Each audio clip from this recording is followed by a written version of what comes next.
After Hanju's explanation, Chan Yuer finally dispelled her doubts. Chan Yuer talked about her experiences over the years. Hanju listened attentively, taking the opportunity to learn about overseas. Chan Yuer said, Hanju, you choosing ascetic cultivation was the right decision. The overseas sect where the Nine Cauldrons sage resides is not harmonious. Hundreds of disciples from the Jade Pure Holy sect who went along died, and the so-called opportunity turned out to be non-existent. I survived by staying in seclusion all the time, luckily making it back. Hanju felt secretly fortunate.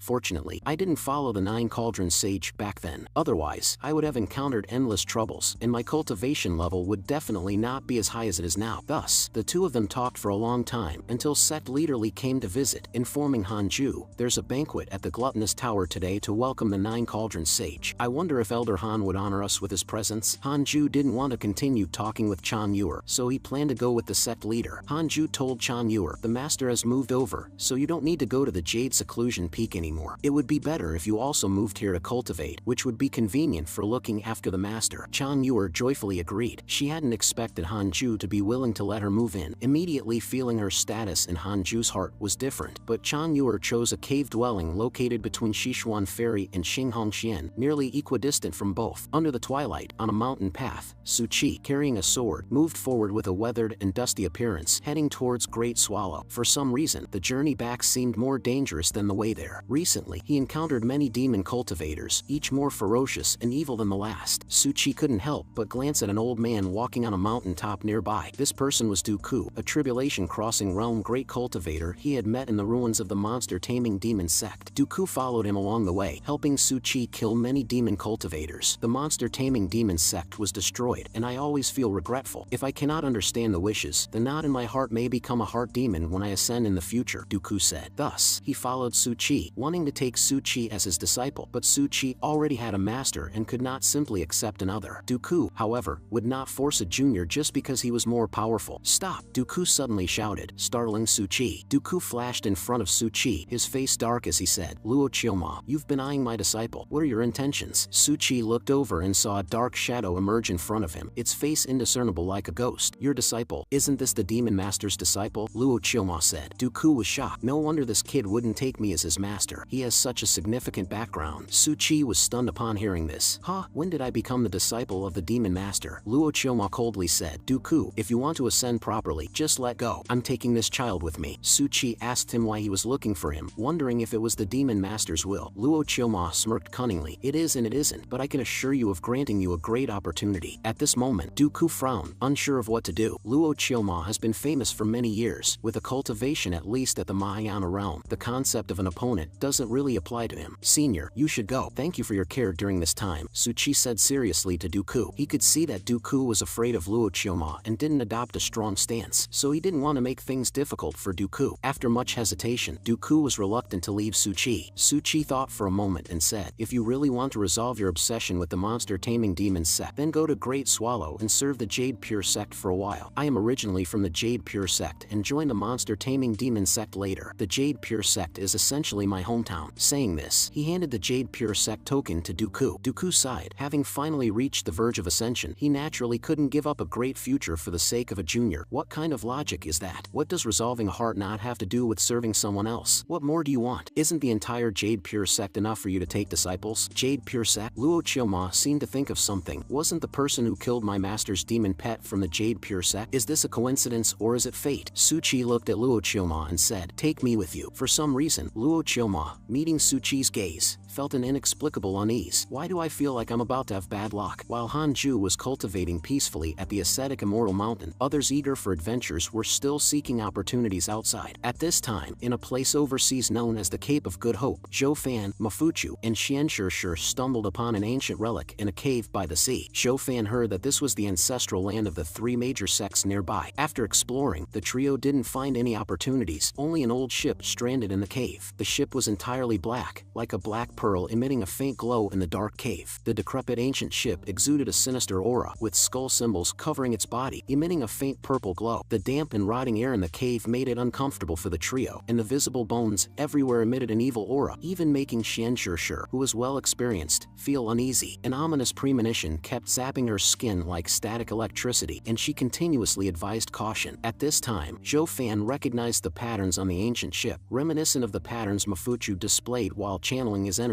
Mafuchu immediately activated his technique for comparison and found an astonishing similarity. Could there be a connection? Just then, the ancient ship suddenly activated some ancient prohibition. The pattern shone brightly, and a spell barrier shot up into the sky. Xianshishir, sensing danger, yelled for them to retreat quickly. Unexpectedly, the prohibition condensed into several tentacles that instantly pierced into Mafuchu's arms. The pain made Mafuchu scream incessantly, unable to resist as more tentacles formed from the prohibition's spiritual power, wildly piercing towards Mafuchu. Zhou Fan tried to help, but was continuously attacked by the tentacles, which seemed to selectively target Zhou Fan and Xianshishir, attacking them while chasing Mafuchu like snakes after prey, frantically biting and drilling into his body. Mafuchu's eyes were filled with blood, overwhelmed by the influx of spiritual power as if about to burst. Xianshishir grabbed the two, intending to quickly escape this eerie place. She mobilized all her spiritual power to flee towards the cave entrance at top speed. However, the realm of the person who set the prohibition was certainly far beyond Xianshishir. No matter how fast she tried to escape, the tentacles could always catch up, relentlessly piercing into Mafuchu's body. The intense pain nearly made Mafuchu faint. Zhou Fan wanted to help but couldn't intervene, and Xianshishir could only focus on fleeing with the two, unable to turn back to save Mafuchu. Countless tentacles followed them, the immense force continuously pulling at Mafuchu's flesh. Eventually, Mafuchu's clothes couldn't withstand the tremendous force and were torn apart. Just as the three were about to reach the cave entrance, the tentacles dragged Mafuchu back, and in an instant, the cave entrance collapsed. Only Xianshishir and Zhou Fan escaped, while Mafuchu was trapped inside. Seeing a brother with whom he had adventured for 100 years meet such a fate, Zhou Fan was nearly driven to madness. He was so close, yet he could only watch as Mafuchu was dragged back, helpless to intervene. The entrance had already collapsed, making it incredibly difficult to return. Zhou Fan screamed to go back and save Mafuchu, but Xianshishir held him tightly because she sensed a group of people coming their way. Their safety was now their primary concern. Zhou Fan also sensed the powerful auras, with 3 Union Realm strong ones rushing towards them. Not far in front of them, several ancient ships were breaking through the waves, surrounded by countless ugly demons and monsters. The leading ship, shouting in an incomprehensible language, seemed to be directing the other ships and monsters towards them. Zhou Fan asked Xianshishir if she could understand the strange speech, to which Xianshishir replied, "I don't know, but it's definitely nothing good. That leader might well be the legendary Octopus Jones." At that moment, countless monsters swiftly attacked the two of them. The monstrous tide filled with Union Realm, several nascent Soul Realm, more than 20 Golden Core Realm, and numerous Foundation Establishment Realm auras. Fortunately, there were no Fusion Void Realm powerhouses among them. Xianshishir, sword in hand, charged into the monstrous tide. She planned to deal with the 3 strongest ones herself, leaving the rest for Zhou Fan to handle as best as he could. As Xianshishir moved among the monsters, a blood mist rose, staining the sea red. Even facing several masters, she showed no sign of fear. On the other side, Zhou Fan was cutting down lower realm monsters like slicing through vegetables, killing them with his punches and causing blood and bones to fly everywhere. But even a tiger cannot withstand a pack of wolves, and gradually he too began to falter. Unfortunately, there was no communication between the two sides, making the battle a matter of life and death. As he was gradually surrounded by numerous monster masters, Zhou Fan activated his tyrannical body form. A terrifying pressure emanated from him, and his demonic transformation instilled fear in the fearsome monsters. Suddenly, a powerful spiritual power explosion occurred, and before the monsters could see Zhou Fan clearly, they were annihilated by his soul-shattering demonic fist. It was too late for the monsters to retreat. Zhou Fan smashed the attacking monsters with one punch, then used his explosive demonic chant palm, a powerful spiritual power shockwave instantly destroying an enemy ship and all the demons and ghosts on it. The huge impact shocked the other enemy ships on the sea. The monsters might have been discussing how to escape, but in the next moment they were wiped out by the frenzied Zhou Fan. Driven by rage over his brother's death, Zhou Fan brutally destroyed ship after ship. However, at that moment, a powerful oppressive force arrived, specifically the collective pressure of 5 spirit transformation strong ones. 5 spirit transformations against 1 nascent soul. You really think highly of me. Zhou Fan roared like a madman at that moment. The 5 spirit transformation strong ones acted together, each throwing out a strand of true energy that instantly bound Zhou Fan's limbs. As the spirit transformation realm powerhouses pulled, the true energy ropes tightened, and one of the demons forcefully tore off one of Zhou Fan's arms. Just like that, the strong ones brutally dismembered Zhou Fan's physical body, as if tearing him apart like quartering. In his final moments, Zhou Fan was filled with unwillingness, as his story was not yet complete. On the other side, Hanju fully mastered the 8th level of the 6 realms of reincarnation technique. Hanju mastered a new divine ability named Gate of Reincarnation. As the name suggests, this gate allows one to step into the 6 realms of reincarnation. He can directly throw souls into the 6 realms of reincarnation or step into the netherworld through the Gate of Reincarnation. The disciples were speechless. Go to the netherworld? Isn't that the same as being dead? While the disciples were pondering how to use the Gate of Reincarnation to die, Hanju received system notifications. Your friend Mafuchu wandered into an ancient forbidden land and was entangled by ominous forces. Your friend Zhou Fan was hunted by 3 sects, burned his essence blood, and developed an evil heart. Your friend Suchi spread bad luck, and combined with your curse, Luo Chioma's lifespan was reduced by 1,000 years, a effect that will continue. Your enemy, Extinction Taoist, due to your curse, has diminished luck and an increased chance of encountering inner demons. What does ominous forces refer to? Did Zhou Fan, a main character like him, really die? Wait, Suchi spreading bad luck to Luo Chioma. Is that a coincidence? Could those two have encountered each other? Hanju fell into deep thought. Is it possible that because of the Book of Misfortune's curse, Luo Chioma encountered Suchi? The law of cause and effect is the most mysterious and profound rule between heaven and earth. Hanju couldn't figure it out and decided not to overthink it. It's best if Luo Chioma just dies of bad luck to completely eliminate the possibility of him seeking revenge on me. Hanju closed the system interface to find his disciples still discussing his Gate of Reincarnation. Yang Tiandong slapped his chest and declared,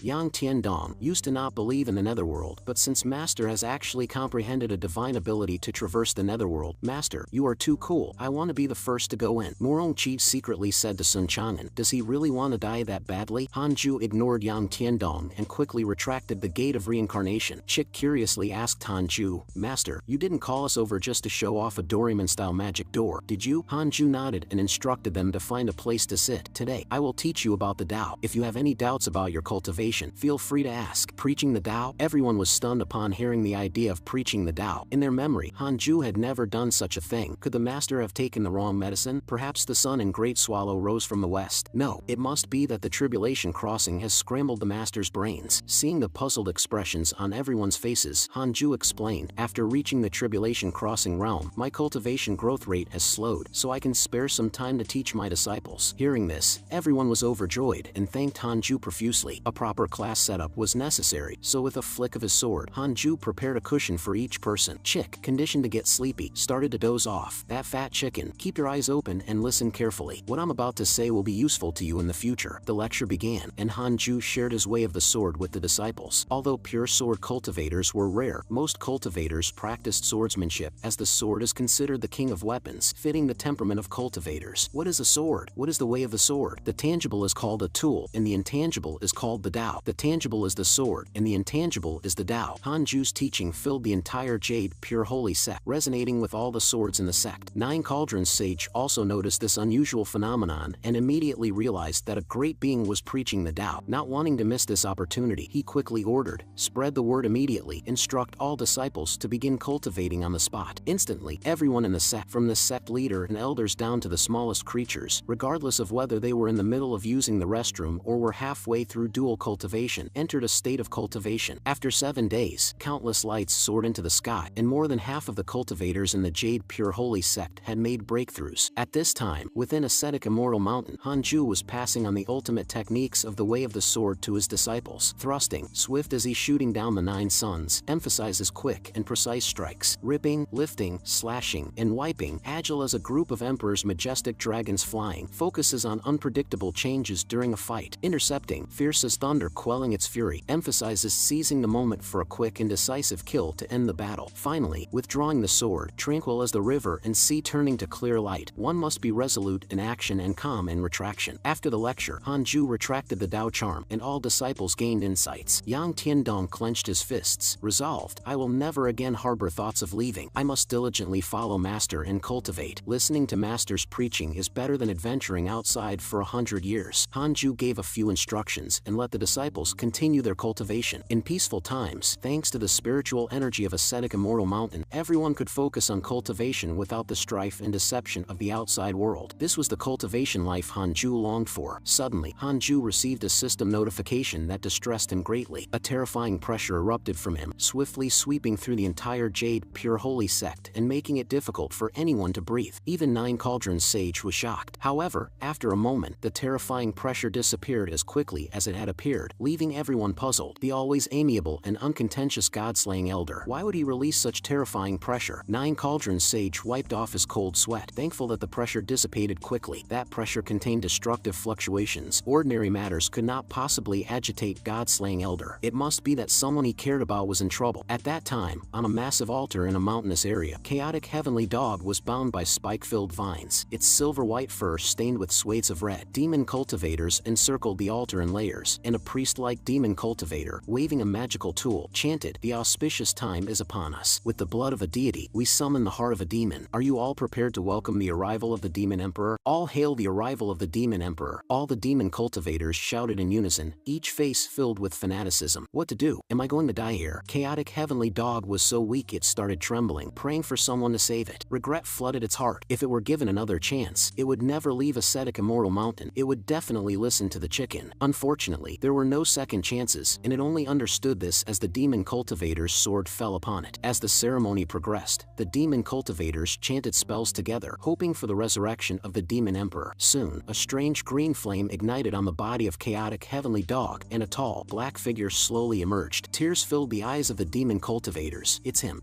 our hero. The flesh of the demon emperor gradually reformed into a human shape, as if he walked out of the annals of time, wearing a purple Taoist robe and a tall hat, resembling a grim reaper from the netherworld. The demon emperor glanced at chaotic heavenly dog, such a rare divine beast, and with extraordinary fate. It's a pity to die like this. With that, the demon emperor exhaled a mass of demonic energy towards chaotic heavenly dog. Its body trembled for a moment. Come back to life. You still have use. Meanwhile, Hanju received another notification. Your divine pet, chaotic heavenly dog, has been sacrificed and become the mount of demon emperor Jinaya. Hanju instantly flew into a rage. How dare they sacrifice my dog and ride it beneath their buttocks? Who does this demon emperor Jinaya think he is? Hanju released a terrifying pressure. At that moment he seemed to be the demon emperor himself. If you ascended to the higher realms, perhaps I wouldn't be able to find you, but as long as you are in the mortal realm, I will not let you off. In the mortal realm, even if you reach the skies, you are just at the Mahayana realm. I don't believe you can withstand my curse. Saying so, Hanju returned to his cave and pulled out the Book of Misfortune, directly writing Jinaya's name in it. Thank you for offending me. It's just right to test my limits with you. Thus, Hanju cursed him non-stop for 3 months, but since Jinaya had neither affection nor hatred towards Hanju, even after 3 months, Hanju saw no changes in him. Hence, Hanju got up and went to find Li Qingzi, thinking of gathering some information about Demon Emperor Jinaya. Hanju's visit surprised Li Qingzi. Elder Han always keeps to himself. It's rare to see him like this. Li Qingzi noticed Hanju's complexion. Elder Han, you've been overdoing it lately. 3 months of continuous cursing had taken a toll on Hanju's body, leaving him looking as if he had been fighting Xing Hongxian for 3 months. Li sect leader, have you heard of someone named Jinaya? Li sect leader felt the name was familiar, and then he remembered. Anyone who is a demon cultivator must know of Jinaya, the legend who once unified all demon cultivators under his rule. Hanju was puzzled. Why do you say legend? Li Qingzi explained that Jinaya had died long ago, but his legend still circulated among demon cultivators. It said that he was once the emperor of the most powerful dynasty in history. After ascending the throne, he governed diligently, ensuring peace and prosperity, and his nation was very strong. If he hadn't turned to evil paths later, that dynasty might have continued to this day. Legend has it that in search of eternal life, he was misled by treacherous court officials into the demon path, eventually losing his mind to demonic cultivation and turning into a madman, disappearing without a trace. His dynasty was ultimately destroyed by enemy states, but in his madness, he lived for 1,000 years with his demonic powers until he regained his sanity upon achieving great demonic cultivation. By then, dynasties had changed, and as no longer existed. Angered, he began a massacre in the mortal world, even slaughtering the entire royal family of a dynasty right in front of the reigning emperor. At that time, no one in the dynasty could stand against him, not even daring to utter his name. While there were Mahayana realm experts, most chose to ascend to avoid him. Those who dared to confront him were all killed by him. The unrivaled Jinaya continued to recruit demon cultivators, waging wars, and eventually establishing a demonic dynasty to rule the world. At that time, most of the mortal world became a paradise for demon cultivators, a place more terrifying than hell. What happened after that? Hanju continued to inquire. Afterward, he died, perishing in the heavenly tribulation of ascension. If he hadn't died, perhaps this world would have belonged to the demon cultivators by now. Hanju thought seriously. The system's notifications were never wrong, so it seemed that Jinaya had indeed been resurrected with the bloodline of Doggy. After understanding the situation, Hanju stood up to leave. Li Qingzi stopped him and asked, Elder Han, why are you inquiring about this person? Could it be that the demon cultivators are making a move again? Hanju didn't want to say too much, so he told him he was just asking casually and not to worry. Seeing Hanju's hesitant appearance, Li Qingzi knew something was wrong. The peaceful days of the Jade Pure sect were coming to an end. Cursing for 3 months with no effect. It seems I need to find a way to make Jinaya aware of me, but also ensure he can't find me, Hanju thought as he walked back to his cave. Passing by Shishuan Fairy's cave, Hanju rarely saw his master. Shishuan Fairy was still as ethereal and detached as ever, unchanged for 100 years. Hanju excitedly greeted her. Good morning, good afternoon, and good evening, master. It's been a long time. To his surprise, Shishuan Fairy touched Hanju's forehead with a snap. Hanju, with your cultivation level, from tribulation crossing to energy cultivation, it's almost impossible for you to have left this sect or to be injured. Aside from a cultivation mishap, I can't think of any other possibility. Damn, the side effects of using the Book of Misfortune are too obvious and have been noticed. Although the internal injuries have healed, there's been a constant lack of vitality. Is it a feeling of being overdrawn? Ah, indeed, I knew it. There comes a day for every man. I've said before, cultivation must be balanced with rest. Preaching the Tao is very draining, and you went on for 7 days. Then, without resting, you continued cultivating. No matter how high your cultivation is, you can't endure that. What? So that's what you meant, master. Shishuan Fairy expressed regret. During those days you were preaching, I was traveling outside. It's such a pity I missed it, having preached for 7 days. Saying so, Shishuan Fairy began rummaging through her storage bag and pulled out a can of tea leaves. This duck shit aroma tea was found in an ancient relic. It can warm the body and boost energy, strengthen the foundation, and is perfect for you. Take it back and drink it. Opening the can, Hanju found the tea emitting a spiritual mist, clearly not ordinary. It seems master has had quite the fruitful travels recently. Shishuan Fairy smiled slightly. It's all thanks to you holding down the fort, allowing us elders not only to improve our fortunes, but also to practice outside with peace of mind. Before you came to the Jade Pure sect, it was common for the elders to return empty-handed. Hanju felt somewhat embarrassed being praised by his master, but then he noticed his damn disciples were already enjoying his melon. Hurry back to practice your swordplay. Place the tea in the cave to be worshipped. After hundreds of years, you dare to eat your master's melon. At that moment, Shishuan Fairy said lightly, I envy your disciples, having you as their greatest fortune. I've spent my life in seclusion and never heard a great one preach. I missed out on such a rare opportunity just because I was traveling. Is this my fate? Of course not, master. You haven't missed anything. My preaching isn't something that needs to be announced to the world. If master doesn't mind, we can have a one-on-one session. You can come to my cave, or I can go to master's cave. Shishuan Fairy smiled slightly. If it doesn't inconvenience fellow Taoist Han, that would be acceptable. Just as the atmosphere was becoming somewhat subtle, a large face inconveniently appeared in front of them. Elder Han, there's big trouble. Actually, I've noticed something was off for a while now. I didn't expect Elder Han to be monitoring the movements of demon cultivators at all times. Don't worry, you're not fighting alone. Whether it's against demon cultivators or the demon emperor, we of the righteous path will stand by you without hesitation, Hanju said. I was just asking casually. Li Qingzi responded, we are secretly carrying out a demon hunting operation. I didn't expect that Elder Han, without stepping outside, already knew about it. You are indeed profound and unfathomable. Li Qingzi explained, actually, we had already discovered signs of a resurgence of the demon cult years ago, but investigating demon cultivators has been fraught with difficulties. We still don't understand the intentions behind the demon cult's resurgence, but Elder Han, your inquiry about Jinaya's past has led us to discover their true intentions. It's not just about unifying the religious beliefs of demon cultivators. Their real intent is likely the resurrection of the demon emperor. We must eradicate them in their nascent stage, otherwise, the dark history of the demon emperor's reign will repeat itself. After all, there have always been few Mahayana realm experts throughout history, and even fewer who can contend with them. After Li Qingzi's explanation, Hanju had already guessed that the reason the demon cult used doggy as a sacrifice was mostly related to the resurrection of the demon emperor. At this moment, Hanju also received a system notification. Jinaya, hatred, 3 stars, Mahayana realm level 3, immortal realm demon emperor, whose demon disciples sacrificed your divine pet chaotic heavenly dog to summon Jinaya back from the demonic abyss. While Li Qingzi was still praising Hanju for his astute calculations, Hanju urged him to recall all external informants immediately, as staying outside for 1 more day increased the danger. Saying this, Hanju headed straight for his cave. Now that he had a hatred rating, cursing Jinaya urgently was the most important task. Although Jinaya's cultivation was impaired due to his resurrection, he was not someone the current righteous path cultivators could handle. Only Xian Qingjun, his big wife, could completely overpower Jinaya, yet she was also mixed up with the demon path. The concern now was if Jinaya teamed up with them, the world would be thrown into chaos again. Li Qingzi watched Hanju leave, thinking, even if the sky falls, Elder Han will hold it up. I should stop worrying unnecessarily. warily. Li Qingzi turned back to look at Sichuan Fairy's cave. Junior sister, may I come in to catch up? Sichuan Fairy coldly responded with one word, no. A dejected Li Qingzi left. Back in his cave, Hanju immediately opened the system to see why Jinaiha suddenly harbored hatred towards him. Could it be that doggy betrayed him after becoming a mount? The system notification popped up. Jinaiha extracted the soul of chaotic heavenly dog and became aware of your existence, harboring dread towards you. If given a chance, he will surely seek to kill you. Current hatred level is 3 stars. Hanju then immediately opened Doggy's profile, finding that Doggy's icon was not grayed out, indicating that Doggy was still alive. Now, going out to find Doggy might not yield any results, and even if we do find him, it's not certain we could bring him back safe and whole. The priority remains to improve my cultivation and reach the Mahayana realm as soon as possible. As he spoke, Hanju took out the Book of Misfortune again, since it can take immediate effect. Jinaiha, just wait for your demise. A year later, it was the day for the Jade Pure Holy sect to select elders again. Xiao Yao, as the assessing elder, was selecting disciples for the examination. Excuse me, are you from the Jade Pure sect? An elderly voice sounded behind Xiao Yao. I'm really sorry to disturb you. My young friend instructed me to greet you before entering the Jade Pure sect. Xiao Yao was surprised. The person's cultivation must be significant to approach so silently. At this moment, Xiao Yao also sensed the aura of a demon cultivator from the visitor. A demon cultivator, are you here to cast your lot with us? The elderly man immediately waved his hand. I've long since abandoned the dark path. My own sect was destroyed, so under the instruction of a young friend, I've decided to seek refuge in the Jade Pure sect to contribute my humble efforts and settle my last ties, with no ill intentions whatsoever. Hearing that a demon cultivator had come to offer his services, the candidate disciples immediately expressed their discontent. Why should a demon cultivator be allowed to compete with us? However, Xiao Yao said, the Jade Pure Holy sect embraces all under heaven. If a demon cultivator repents and turns to righteousness, we welcome them. Those with notable strength can even be accepted as honored guests and receive offerings. However, to be selected, one must start from the Spirit Transformation Realm level 3. Would the elder care to demonstrate your ability? The elderly man with a hoarse voice said, becoming a guest elder is not bad. A duel might not be very friendly, so I'll just show a little of my ability. My apologies for any offense. With that, the elderly man instantly released his pressure, and all the candidate disciples were blown away and knocked unconscious in an instant. Even the beasts used for assessment died in droves. In a blink of an eye, the elderly man retracted his pressure as if nothing had happened. The elderly man trembled. Was that sufficient? If there are no objections, I'd be grateful if you could notify the Jade Pure sect. I'd like to process my joining formalities today. Even the blind Xiao Yao was shocked into opening his eyes.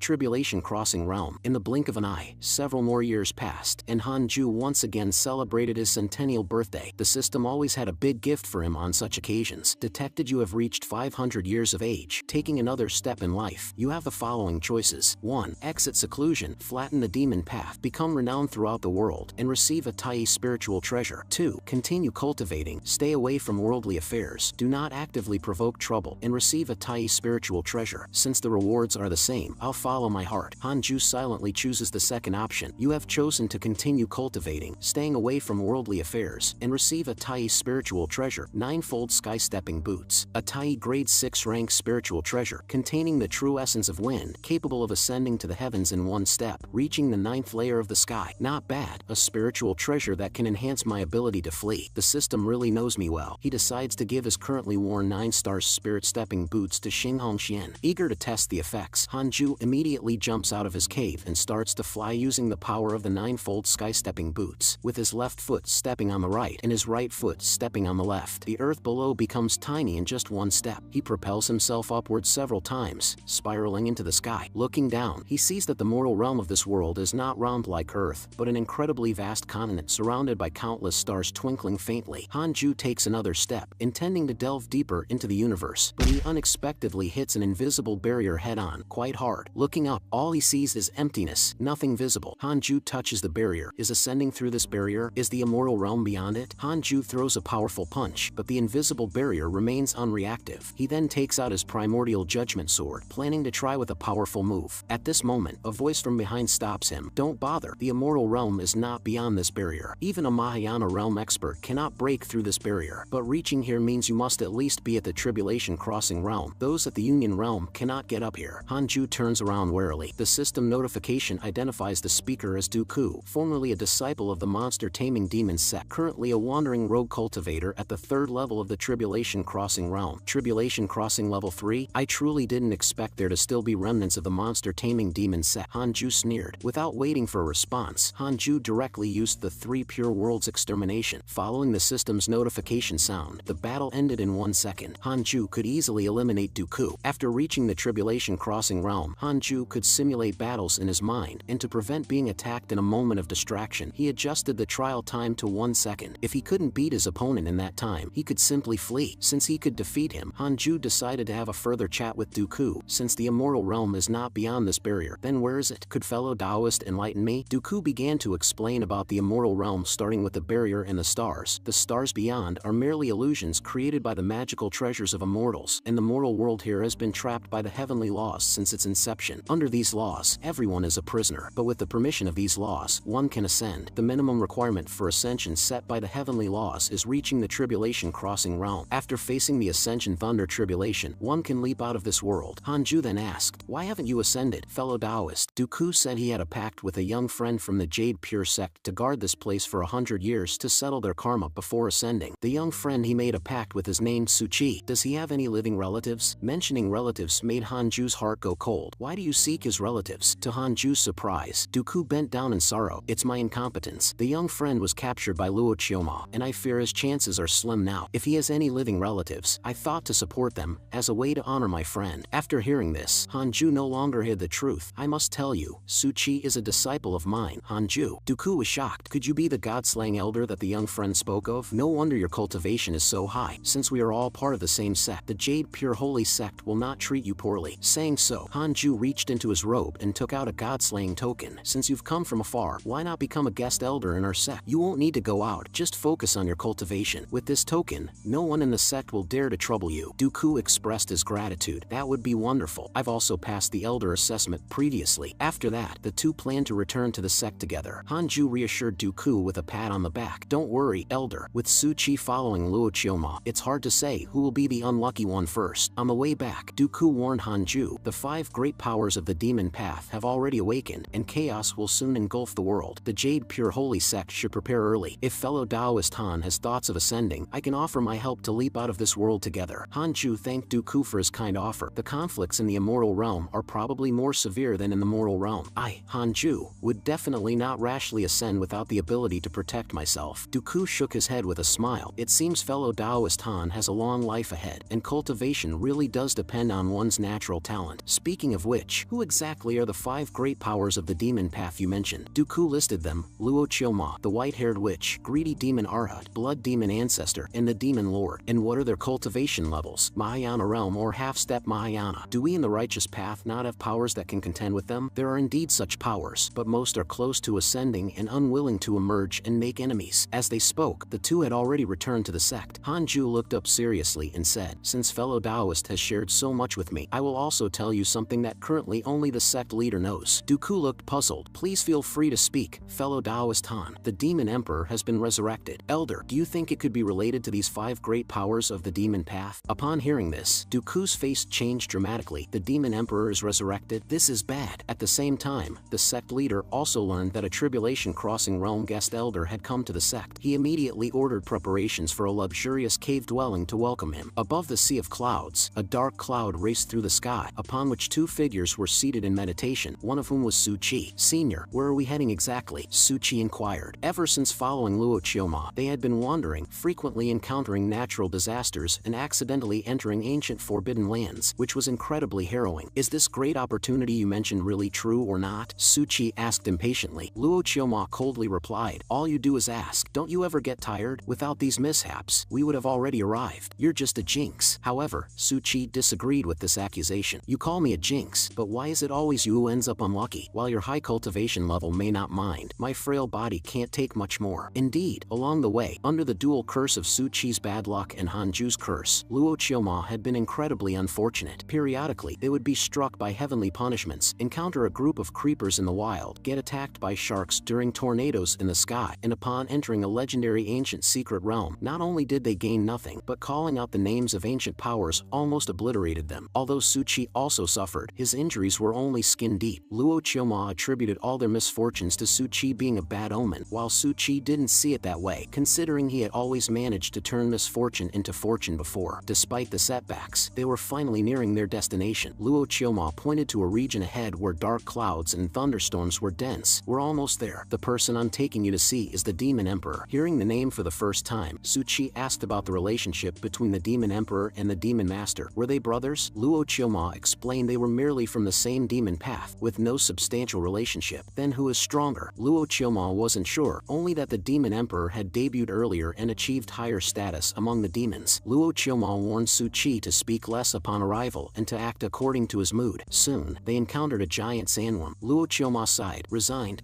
used to it. Meanwhile, in a dilapidated royal palace, chaotic heavenly dog lay beside a dragon throne, its neck bound by a black collar, making it look more like a guard dog. Doggy numbly stared ahead as if it had lost its soul. We're finally back. Do you know how prosperous my dynasty was back then? Jinaya murmured to himself. Chaotic heavenly dog didn't respond, having grown accustomed to Jinaya's soliloquies. In its eyes, Jinaya was definitely mad. Jinaya became more excited as he spoke, moved to recite a poem in this moment. I stirred the foundations of 100 generations, wielded the long whip to govern the realm, swallowed all directions to obliterate immortal gates, tread upon the supreme to command the universe, wielded the hammer and whip to lash the world. My might shook the 4 seas. Before he could finish, the sound of footsteps approached. Excellent. The achievements of the Demon Emperor shall be extolled for thousands of generations. 2 figures entered the hall. The Demon Emperor coldly inquired, who goes there? Doggy also spat. Who's that? Flattering a madman from so far away. I am Luo Chioma. Hearing of your majesty's awakening, I've come to offer my service, Luo Chioma said with a bow and a smile. Jinaya scrutinized him without expression. Was it you who arranged for someone to summon me? Speak. What reward do you seek? If your majesty could once again rule the world, that would be my greatest wish, Luo Chioma replied with a smile. What do you mean by that? If I ascend in the future, I will surely join the Demon Palace in the higher realms. Unifying the world under the Demon Path and controlling the moral realm is the mission entrusted to us by the Demon Palace in our dreams. Jinaya's eyes lit up. The higher realms Demon Palace. If I ascend, would the Demon Palace deign to guide me? If your majesty can reclaim the supreme throne, the Demon Palace will surely assist you during the ascension tribulation. Jinaya was delighted by this news and quickly invited Luo Chioma to take a seat. Then, Jinaya frowned slightly at Su-Chi, asking, and who might this be? Chaotic heavenly dog also noticed Su-Chi and was shocked speechless. Isn't this the disciple of my master? Luo Chioma introduced him as the closed-door disciple of the Demon Master, explaining that the Demon Master was busy cultivating and had sent him to serve. Jinaya was displeased, sending just a disciple to serve me. Is this how the Demon Master treats me? Luo Chioma explained that the Demon Master has always been a loner, reclusive and bloodthirsty. His absence might be for the best. Sending a disciple signifies his stance and could help us unify the demon path more swiftly. Su-Chi couldn't recognize Doggy, thinking this dog didn't look much like a dog at all. It was only then Doggy remembered the last time they parted. It was still a puppy. Luo Chioma gave Su-Chi a meaningful look. This is the great opportunity one mentioned. Aren't you going to pay your respects? Left with no choice, Su-Chi reluctantly paid his respects to the Demon Emperor. However, Su-Chi's salute made Jinaya feel a chill down his spine. He pointed to chaotic heavenly dog beside him and told Su-Chi, from now on, you will be responsible for taking care of my dog. Becoming a servant tasked with dog care, Su-Chi was naturally displeased but dared not express his anger. Chaotic heavenly dog, on the other hand, was secretly pleased. Could it be that Su-Chi was sent by the master to rescue him? This was good. At least someone familiar was by his side. Now, more than ever, it needed to find an opportunity to reveal its identity to him. I need you to do something for me, Jinaya said indifferently to Luo Chioma. What is it? Go to the Great Swallow, find a sect named Jade Pure Sect, and kill a cultivator named Hanju. Upon hearing this, both Chaotic Heavenly Dog and Su-Chi were shocked. Luo Chioma was stunned, again with the Jade Pure Sect. Why does the Demon Emperor also want to target the Jade Pure Sect? Luo Chioma laughed helplessly. You really don't beat around the bush, do you? We've only just met, and you're already sending me on errands. Jinaya stressed the importance of the matter, urging his trusted official to set off without delay. I'll go when I have time, Luo Chioma verbally agreed, but he didn't take it to heart. The Great Swallow was too far, and he couldn't be bothered to go. Moreover, the Demon Lord had already taken on this task. There was no need for him to go as well. Luo Chioma felt uncomfortable with Jinaya's orders, giving me tasks right after we meet. I said I was willing to serve you, but that was just a polite remark. You're just a tool, and you dare to act so high and mighty with me? But what did this cultivator named Hanju do to Jinaya to make him want him dead? Jinaya has only just returned. Luo Chioma became curious about Hanju. Meanwhile, on the other side, Hanju was sipping milk tea while watching his disciples spar. After breaking through to the nascent soul realm, Murong Chi has always wanted to test his skills against the dark prison chicken. Yang Tiandong also got up to join him. Relying on his higher cultivation level, the dark prison chicken often bullied Yang Tiandong and the others, but since Chicken Lord was of a higher generation, none of them dared to complain. Just then, Hanju received a system notification. Luo Luo Chioma, 4th level of the Mahayana realm, one of the 5 venerables of the demon path. Displeased that Ji Naiha didn't give him face, he became interested in you, whom Ji Naiha wants to kill. Current favorability is 1 star. Hanju was puzzled. What is this? Cursing you every day and now developing feelings? Hanju found it amusing. Were the 5 venerables of the demon path and Ji Naiha going to have an internal conflict? He immediately took out the Book of Misfortune, wanting to continue messing with Luo Chioma's mentality. Perhaps the irritable Luo Chioma would end up tearing his face off with the demon emperor. During this period, Sun Chanen discovered that Fan Liang's cultivation was stuck at the 9th level of the foundation establishment realm, seemingly reaching his limit and unable to advance further. In fact, Fan Liang's speed of advancement was already considered very fast compared to the outside world, but this is the ascetic immortal mountain where the spiritual energy is incredibly dense, making his progress seem slow. Sun Chanen wanted Hanju to help find the reason. Fan Liang, unable to improve his cultivation, has been dispirited lately. Hanju naturally knew the reason, but he wanted Fan Liang to think he was just an ordinary person, so he said, "There's no issue, it's just that the aptitude is too poor, you just need to diligently practice ascetic cultivation." Sun Chanen was somewhat doubtful. Is it really just a matter of persisting with ascetic cultivation? Hanju replied, "Ascetic immortal mountain does not keep the idle. I see potential in him." Hearing these words, Fan Liang felt somewhat ashamed. Indeed, compared to his uncles, he was now completely useless. The uncles have already reached the nascent soul realm, and even the master's demon pet has a higher cultivation level. I really envy them for learning so much from the master. Meanwhile, outside the grand hall of the Jade Pure Sect, 9 Cauldron Sage was also watching the sky where a battle of magic was unfolding. Such scenes no longer caused much impact nowadays, as the number of nascent soul realm cultivators in the Jade Pure Sect was increasing, and the nascent soul realm was no longer the top level within the Jade Pure Sect. It was precisely because of this, since the sect leader Li Qingzi had a lower cultivation level, many of the elders with higher cultivation levels became arrogant, increasingly neglecting their duties within the sect. This made 9 Cauldron Sage feel uneasy. He scolded the elders to return to their duties and not to waste cultivation resources by being idle all day. Clearly, he was more suitable to be the sect leader than Li Qingzi, especially since 9 Cauldron Sage was at the 9th level of the Fusion Void realm, very close to the Union realm, with very few in the Jade Pure Sect stronger than him. The elders dared not show any disrespect towards him. 9 Cauldron Sage, looking at the battle in the sky, couldn't help but exclaim, "Even the demon pet of the god-slaying elder has cultivation that could match mine. I must hurry with my advancement, especially since the demonic sects have already started to stir." At this time, outside an ancient secret realm overseas, a fierce battle had just ended. Xianshishir and Zhou Fan had finally killed all the enemies. Over the years, Zhou Fan, in order to rescue Mafuchu trapped in the secret realm, had always refused to leave with Xianshishir. He firmly believed his good brother was not dead. After clearing the enemies, he would continue to dig through the ruins. Xianshishir advised him, "This relic is sealed from the inside, and those below the Tribulation Crossing realm cannot open it from the outside." But Zhou Fan wouldn't listen, persisting in his efforts day after day for years. Zhou Fan said, "Even if it's just a corpse, I want to bring Mafuchu back." Xianshishir gave him a final deadline. They couldn't continue fighting with those 3 sects any longer. Perhaps it was Zhou Fan's sincerity, but not long after, he actually found the entrance mechanism. As the mechanism was activated, Zhou Fan was blasted away by a powerful force. Xianshishir hadn't expected that Zhou Fan, with his level of cultivation, could open the mechanism. A huge surge of energy shot into the sky, but it wasn't the ominous force from before. As the energy dissipated, the entrance to the relic reappeared in front of them. Zhou Fan rushed in impatiently, but was held back by Xianshishir. She vaguely felt that there was something very strange about the relic. The relic was on the verge of collapse, and they proceeded very carefully. Deep inside the relic, they finally felt the presence of a living person. It was indeed Mafuchu. He was still alive. Zhou Fan eagerly jumped to Mafuchu's side, calling out to his good brother. But when Mafuchu slowly lifted his head, his eyes revealed a terrifying murderous intent. Without saying a word, Mafuchu slowly stood up, while Xianshishir didn't notice any trace of the demonic aura from before. Zhou Fan happily talked about the battles of the past few years, also failing to notice anything odd about Mafuchu. At that moment, with a sudden thrust, Mafuchu's hand pierced into Zhou Fan's chest. It was too late for Xianshishir to stop it. Mafuchu's other hand grabbed Zhou Fan's shoulder, forcefully tore out Zhou Fan's heart. Mafuchu coldly stared at Zhou Fan's beating heart, as if the person in front of him was not a brother, but an enemy. Zhou Fan was dead, and Xianshishir, in a rage, attacked Mafuchu. This story pauses here, while on another side, Hanju also began a magical duel. His opponent was his own first wife, the Demon Lord. Hanju, using all his skills, still found it difficult to defend, as Xian Qingjun was overwhelmingly strong. Despite repeatedly losing, he continued to fight, barely managing to last 2.5 minutes. To lower the difficulty, Hanju set Xian Qingjun's combat level to the 3rd level of the Mahayana realm, yet still had no chance of winning. It seems that encountering the Demon Emperor now would likely result in death. Hanju, having reached the 3rd level of the Tribulation Crossing realm, found his cultivation progressed significantly slower, which greatly troubled him. Just then, Hanju received a system notification. What? Shofan died again? The world is full of demon cultivators. Chaos is truly about to ensue. In order to improve his cultivation as quickly as possible, Hanju went into seclusion for 3 years. The first thing he did upon leaving seclusion was to visit his master and senior sister, planning to upgrade their heavenly puppets. Just then, Sun Chanen came to Hanju in a fluster. Master, you've finally come out of seclusion. Sun Chanen was usually calm, so Hanju asked him what was wrong. Sun Chanen said it was about Fan Liang. During the 3 years of your seclusion, Fan Liang's cultivation has been stuck at the 9th level of the Foundation Establishment realm. Even using elixirs has not led to any progress. Master, you said 3 years ago that all he needed to do was diligently practice ascetic cultivation, but now it seems his talent has really hit its limit. Hanju then remembered that the reason Fan Liang couldn't advance might be related to his background. The so-called luck of heaven and earth manifesting once breaking through to the Golden Core realm is indeed not so simple after all. At that moment, Hanju called Fan Liang into the innate cave abode. Fan Liang was very nervous. Could it be that the Grandmaster is going to expel me from the sect? Sun Chanen comforted him. With your master personally intervening, there shouldn't be a big problem. Hanju arranged for Sun Chanen to go to Chan Yuer and Shishuan Fairy's cave abodes to bring them over, and also to bring the heavenly puppet. Watching Fan Liang follow Hanju into the innate cave abode, Chick said with a sad face, "You guys have good talents. Poor little Liang's cultivation has come to an end. The master usually doesn't interfere too much with others' paths of cultivation. Actually, instead of continuing to practice ascetic cultivation on the mountain, it might be better for him to go down the mountain and live as a wealthy man for 100 or so years." Hearing Chick say this, Sun Chanen was naturally unhappy. After all, Fan Liang was his disciple, but all Sun Chanen could do was silently pray for him in his heart. "I hope your Grandmaster can help you get through this, especially since your fishing skills are the best in our circle." Inside the innate cave abode at this time, Hanju began to probe into Fan Liang's body with 6 paths of spiritual power. Hanju found that Fan Liang had already met all the conditions to break through to the Golden Core stage, but there was a clump of energy blocking his energy center, preventing him from forming the Golden Core. This energy seemed like some kind of seal or restriction, strong enough to block the Union realm. If Hanju hadn't advanced to the Tribulation Crossing realm, he probably wouldn't have discovered it, which explains why Sun Chanen didn't know the reason. Hanju asked Fan Liang, "You have been my disciple for some time now. Have you realized what the pursuit of cultivation is?" Fan Liang was extremely nervous, hesitating for a moment before answering. "To become an immortal." "What is the purpose of becoming immortal?" "Of course, it's for eternal life." Hanju couldn't help feeling reassured. His cultivation might not be impressive, but his ability to persevere truly embodies my teachings. "Will you be hindered by power, benefits, or women in your cultivation path in the future?" Fan Liang confidently answered, "I will not be, neither in the past nor in the future. I was orphaned and alone, and it was the Grandmaster who took me in. I deeply agree with the Grandmaster's philosophy of cultivation. Everything else is inferior, only cultivation is supreme." Hanju nodded with satisfaction. "If I were to give you a chance to soar, what would you do afterwards?" Fan Liang, overwhelmed with honor, immediately knelt down. "I would be willing to shatter my bones and scatter my ashes for the Grandmaster." "No, that's wrong. I mean to immerse myself in cultivation, not concern myself with worldly affairs, and never cause trouble for the Grandmaster." Seeing Fan Liang so earnest and frightened, Hanju nodded with satisfaction. "That's more like it." Then, Hanju immediately started using the 6 realms of reincarnation technique. "Since your master says your talent is lacking, then as your Grandmaster, I will create talent for you." Surrounding Hanju, strands of golden light began to converge. Fan Liang, feeling the surging spiritual power around him, showed a face filled with surprise and awe. How high is the Grandmaster's cultivation level? At that moment, Hanju received a system notification. "Your grand disciple Fan Liang's favorability towards you has increased, currently at 5 stars. Just 5 stars, not the highest yet. I need to find a way to inspire this kid further." Hanju directed the condensed golden light into Fan Liang's energy center. Fan Liang felt his spiritual sense being pulled out in an instant. When he opened his eyes again, he seemed to be in the vast great void, surrounded by countless golden lights. Then, he heard Hanju's ethereal voice. "The approach to assaulting the Golden Core realm varies from person to person. The vast majority directly gather the Golden Core. Very few can enter the great void with their soul, using the resonance between heaven and man to gather the Golden Core. Even rarer are those who can, through their talent, use their bodies as the seed to open a new path. Without exception, these individuals become unparalleled powerhouses." Fan Liang felt his soul fiercely colliding with the great void, the energy of the great void gradually condensing before him. Bound by fate? How could my disciple be limited by fate? If so, today I, Hanju, am willing to sacrifice my cultivation and lifespan to break this damned fate. Under Hanju's influence, the energy of the Great Void gradually condensed into a golden core. Hanju's words shocked Fan Liang. The Grandmaster was willing to sacrifice his cultivation for him. Fan Liang's eyes reddened. To fully play the part, Hanju shouted, "My disciple is advancing. Not even heaven can stop him." After saying this, the clump of energy inside Fan Liang was shattered by Hanju. With Hanju's help, Fan Liang's spiritual power uncontrollably began to condense into a golden core. At the same time, Hanju received another system notification. Your grand disciple Fan Liang's favorability towards you has increased, currently at 6 stars. Hanju was delighted, thinking that old tricks really do win hearts. Little Liang, I have cleared all obstacles for you. The rest is up to you. If you find yourself to be special in the future, I hope you consider yourself ordinary, as that is the way to a long life. Do not follow in Zhou Fan's footsteps. Meanwhile, an anomaly appeared in the sky above the cave abode, with a 7-colored radiance shining above the Jade Pure sect. Sichuan Fairy knew this meant a prodigy had been born. As the energy clump dispersed, countless true energy swept through Fan Liang's energy center like a storm. Fan Liang felt as if his meridians had been unblocked. His senses became clearer, and the world appeared entirely different to him. Soon, it began to snow in the sky. Gold snow. Clouds morphed into human shapes, resembling celestial maidens scattering flowers, astonishing all disciples of the Jade Pure sect. Sichuan Fairy caught a snowflake. This is heavenly bestowed fortune gold snow. It seems a prodigy has indeed been born just now. Chang'an was shocked internally, wondering if his master had really changed little Liang's fate against the heavens. Inside the Jade Pure sect's main hall, 9 Cauldrons Sage, looking at the gold snow filling the sky, exclaimed, "This is the first time I've seen such a phenomenon since I started cultivating." The elders all agreed that the fortune of our Jade Pure holy sect was about to greatly increase. In the sky, clouds churned as dragons and phoenixes chased and played with each other. Outside the innate cave abode, Dark Prison Chicken, Yang Tiandong, and others were also astonished, Chick exclaiming in wonder, "Indeed, this phoenix looks exactly like me." Inside the cave abode, Hanju looked at Fan Liang and said lightly, "Congratulations, you've reached the Golden Core realm." After helping Fan Liang break through to the Golden Core realm, Hanju instructed him to continue his ascetic cultivation in peace and keep a low profile, cautioning him not to follow Zhou Fan's disastrous path due to rapid progress in the future. At the time, Fan Liang did not fully grasp Hanju's meaning, but he was certain that following the Grandmaster's advice could never be wrong. The next day, when he left the innate cave abode, he felt as if he had lived through an era. Yang Tiandong was the first to notice Fan Liang's successful breakthrough. Fan Liang, tears of gratitude, said, "The Grandmaster sacrificed his cultivation progress and lifespan to reshape my talent." Everyone was shocked, wondering if the heavenly anomaly was due to the reshaping of his talent. Hanju, inside the cave abode, told them not to make a fuss and to keep Fan Liang's matter a secret. With the revival of demon cultivators, none of you should wander off the mountain. Stay and continue your ascetic cultivation here. Yang Tiandong silently marveled at how high his master's cultivation must be to reshape talent and trigger a heavenly phenomenon. Chick also hadn't expected the master to sacrifice his cultivation progress and lifespan for a disciple with mediocre talent, a truly unprecedented event. Morong Chi's respect for the Grandmaster deepened even further. Although the Grandmaster was always aloof, he was absolutely clear about his stance towards his disciples. The happiest was Sun Chang'an, as no one was more concerned about Fan Liang's cultivation than he was. Seeing Fan Liang still crying, he stepped forward to comfort him, saying that his Grandmaster must have his reasons for acting this way, and he would not have intervened without being certain of success. The master has always been dedicated to ascetic cultivation and does not easily accept disciples. There are many outstanding disciples in the Jade Pure sect, so why are there only a few of us here? When I was trapped by emotions, I was fortunate to be taken in and guided by your Grandmaster, which helped me find my life's value and mission. The reason why the spiritual energy of ascetic Immortal Mountain is so dense is thanks to me and the Fusang tree. Chick joined in. Do you think I'm just here to eat because I'm fat? I am a genuine phoenix, through and through. Yang Tiandong also touched his head. My adoptive fathers outside always say I have the bloodline of a demon saint, though I haven't seen how powerful I am yet. Morong Chi shook his head in confusion. What about me? I don't have anything special. Sun Chang'an waved his hand. Haven't you noticed that you understand many things without being taught? Morong Chi had an epiphany. Could that be my talent? In short, there are no idle people on ascetic Immortal Mountain. To be precise, no ordinary people. We are all aces chosen by him. Fan Liang then understood why the threshold for ascetic Immortal Mountain was so high. No wonder no one else had been admitted after him. Thinking of this, Fan Liang cried again, realizing it wasn't that he was inadequate, but that the Grandmaster wanted him to continue ascetic cultivation and wait for an opportunity. In his heart, Fan Liang kowtowed to Hanju 100 times. The Grandmaster has given me a chance, and I will not let him down. Thus, in less than half a year, Fan Liang firmly consolidated the first level of the Golden Core realm, and then started improving his cultivation like flying. A legend was officially beginning from this moment. With the talent of a child of heaven and earth, plus his hard work and diligence, legends. Fan Liang reached the 3rd level of the Golden Core realm in just 3 years. Chick, Sun Chang'an, and the others were completely dumbfounded. At this rate, it wouldn't be long before Fan Liang's cultivation caught up with or even surpassed theirs. One day, the sky exhibited another phenomenon. A fireball fell from the sky, heading straight for ascetic Immortal Mountain with blazing flames. Chick and Yang Tiandong thought it was an attack by demon cultivators, and everyone immediately went on alert. It's time to contribute to ascetic Immortal Mountain. How could we face the master if we can't even block this? Unexpectedly, before the fireball hit the ground, it changed direction and hit Fan Liang on the head. Everyone was shocked, thinking the master's favorite disciple was killed. What would they do? But the fireball just caused a bump on Fan Liang's head and then rolled to one side. On closer inspection, the object looked like a spirit stone. Everyone felt that this stone contained extremely dense spiritual energy, and they quickly had Fan Liang take it to Hanju for a closer look. Hanju examined it closely. The stone was the size of a fist, emitting a deep purple glow, obviously not an ordinary stone. Hanju thought to himself, is this what being a child of heaven and earth is like? Opportunities come knocking without even leaving home. Utterly astonishing. Hanju asked him to give him the stone first, and he would study it further. Then, Hanju took out a heavenly puppet. I've just developed a new generation of products. Unfortunately, there's no suitable material to withstand the power of the tribulation crossing realm, and it can only be disassembled to preserve the spiritual power separately. Even if you encounter Union Realm or low-level tribulation crossing realm powerhouses, as long as you assemble the puppet, it can save your life. Take this as an exchange for the spirit stone. Fan Liang thanked Hanju and left happily. Hanju thought to himself that if the spirit stone could attract a child of heaven and earth, it must not be an ordinary item. At this time, the heaven-earth grass that had been sleeping in the cave suddenly woke up. Attracted by a familiar scent, the heaven-earth grass suddenly said, Master, I've seen this stone before. You've seen it? Hanju was surprised and asked the heaven-earth grass, my previous owner. She used to hold such a stone while cultivating. What? Hanju was astonished. A stone held by immortals. Is it really an item from the higher realms? The spirit stone appeared to have been polished by someone, suggesting that immortals from the higher realms must value it highly. Hanju used his spiritual sense to examine it closely, but no matter how much he investigated, it was just a spirit stone, albeit one containing far more spiritual energy than any other spirit stone. He had once read a book describing similar treasures. Such treasures were known as enlightenment stones, and they often had scallions growing nearby. The scallions would absorb the spiritual power from the enlightenment stone, pondering the mysteries of the universe day and night. Wait, scallions? Seeing Hanju suddenly freeze, the heaven-earth grass anxiously asked, what happened then? Hanju continued, do you remember what I told you? I will give you a complete life, and perhaps the key to your life lies within this stone. Hanju advised the heaven-earth grass to closely meditate with the stone, suggesting that it might not take hundreds of years for it to transform. Thus, the heaven-earth grass kept the stone by its side every day. Afterward, Hanju continued his closed-door cultivation, and 7 years passed in a blink of an eye. While he was busy cultivating, the cultivation world was undergoing tumultuous changes. Demon cultivators became increasingly active, which alarmed the righteous path. Previously, when the Green Python Great Sage rampaged across the world, the demon path sects would directly flee, and those who fought against the Green Python Great Sage were mostly from the righteous path sects. Therefore, after the death of the Green Python Great Sage, the righteous path was weaker than the demon path. In such circumstances, the activity of demon cultivators was unsettling, until news spread throughout the cultivation world. The demon emperor, who had disappeared thousands of years ago, had resurrected. The demon emperor sought to establish a demon path dynasty, a dynasty organized by demon cultivators, and he was recruiting demon cultivators from all over the world to join him. Various legends of the demon emperor circulated. Some were worried that the world would plunge into chaos again, while others were indifferent. The cultivation world has always seen shifts in power between the righteous and the demonic, which is why heroes emerge in every era. There's no need to worry too much. The Green Python Great Sage was so powerful before, yet in the end, he still died. The demon emperor once unified the demon cultivators across the world, but that was many years ago. Times have changed. During the conversation, Nine Cauldrons Sage noticed that Li Qingzi had a strange expression on his face, as if he wanted to say something but hesitated. He suddenly remembered something and asked, Li Elder, you inquired about the demon emperor decades ago. Could it be that you know something? Li Qingzi hesitated and said, decades ago, the god-slaying elder had me specifically investigate the demon emperor. Perhaps he foresaw something, but he didn't elaborate, and also hoped that I would not spread the word. Everyone was shocked. Gu Yugang pondered and said, could it be that the god-slaying elder had already foreseen the catastrophe that would befall the cultivation world? Is that why he didn't say anything, fearing that we would worry? They all knew that the real pillar of the Jade Pure sect was the god-slaying elder. The fact that even the god-slaying elder had inquired about it showed that this catastrophe would not be small. Lu Bami spoke up, sect leader, I want to move the branch of the Blood Flame Heavenly Gate directly to Great Swallow. Is that possible? Nine Cauldrons Sage shook his head and said, "Great Swallow does not have that much space for you all to cultivate. Let's establish a teleportation formation so everyone can assist each other and share what we have." The elders of the Jade Pure sect began to get busy. Meanwhile, Nine Cauldrons Sage ordered that all of Jade Pure sect's contribution tasks be confined within Great Swallow, and disciples outside of Great Swallow were all summoned back. Hanju was still unaware of this matter. He was still cultivating. There was still some distance to reach the 4th level of the Tribulation Crossing realm. Speaking of which, Hanju, who secluded himself for cultivation all year round, would also feel bored, but he often reminisced about the past to fill the void. This included memories from his previous life. In his previous life, Hanju was a talented chef, dreaming of glorifying the family's spicy seafood. Just as he had taken over his grandfather's seafood restaurant, he died young, without even having touched a finger of his bride-to-be. Hanju's thoughts were still with the girlfriend from his previous life when suddenly a woman behind him called out, "Master." Hanju was startled. It was impossible for outsiders to enter his innate cave abode. He turned around abruptly, only to see a scene that made his blood surge. Hanju glanced at the flower pot of the Heaven-Earth grass, and sure enough, the pot was empty. The Heaven-Earth grass had actually transformed into a human form. What was strange was that it had not encountered the heavenly tribulation during its transformation. For monsters to transform into human form, they had to go through the heavenly tribulation. The Heaven-Earth grass was also puzzled that it had skipped the heavenly tribulation without having reached its 10,000-year period. Hanju looked at the Enlightenment Stone. Could it really be related to this? This stone was indeed incredible, possessing the power to avoid the heavenly tribulation. If so, wouldn't that mean there was no need for crossing the tribulation anymore? Fang Liang's gift turned out to be unexpectedly generous. Hanju and the transformed Heaven-Earth grass kept studying the stone, forgetting that Heaven-Earth grass was without a stitch on her body. Having no choice, Hanju had to make an exception to leave his seclusion and go down the mountain to buy her clothes. Dressed in new clothes, Heaven-Earth grass instantly transformed into a cute and clumsy girl, yet her eyes and eyebrows hid a trace of aloofness. Heaven-Earth grass said her current appearance was modeled after her last master's looks. Hanju didn't feel much about it. The appearance of an immortal was nothing special, not even as pretty as his master, Shishuan Fairy. Hanju asked her if she had thought of a name. "Master, how about I call myself Enlightenment Sword from now on?" Heaven-Earth grass said, twisting her body. Hanju's face twitched slightly. Enlightenment Sword. A fairy named like that? Enlightenment Sword said it was appropriate since she should cultivate the way of the sword. Hanju couldn't be bothered to think more about it. After all, she was just a plant. From then on, Heaven-Earth grass was renamed Enlightenment Sword, and Hanju began to teach her the sword techniques personally.